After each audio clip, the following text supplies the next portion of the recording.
ఈ పండు తీసుకో. నువ్వు సగం నీ మొగుడు సగం తిని పొట్ట నిండా నీళ్లు తాగండి.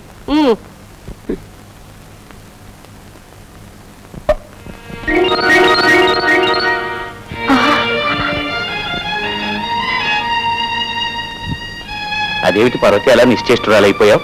అద్భుతం అండి, ఆశ్చర్యంగా ఉందండి. ఇలా చూడండి, చిన్నమ్మిచ్చిన ఒక అరటి పండును కంచంలో వేశాను. కంచంలో ఎన్ని అరటి పండు వచ్చాయో చూసారా?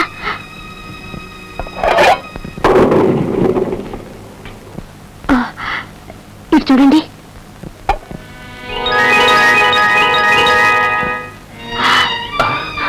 చూసారా ఎలా నిండుకుంటోందో?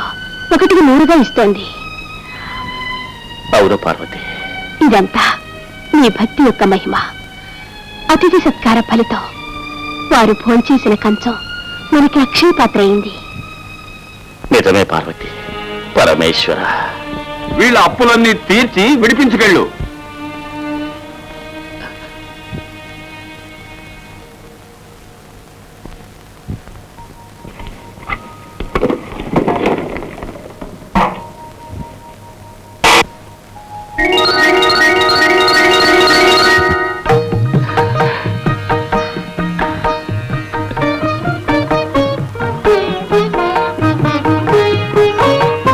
పార్వతి, అవి ఇందులో పోయి.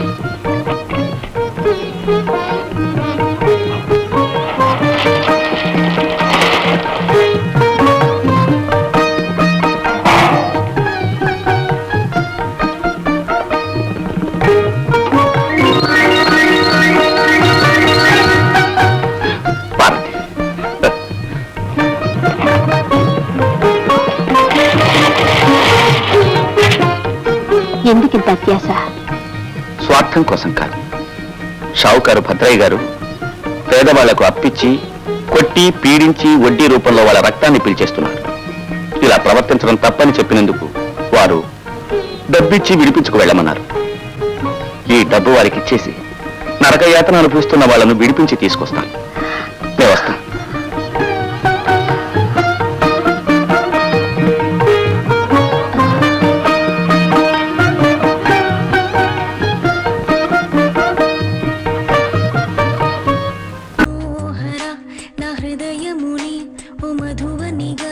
మలిచినానంటార తీవర ఆ తేనెలని ఓ తుమ్మెదవై తాగి పొమ్మంట.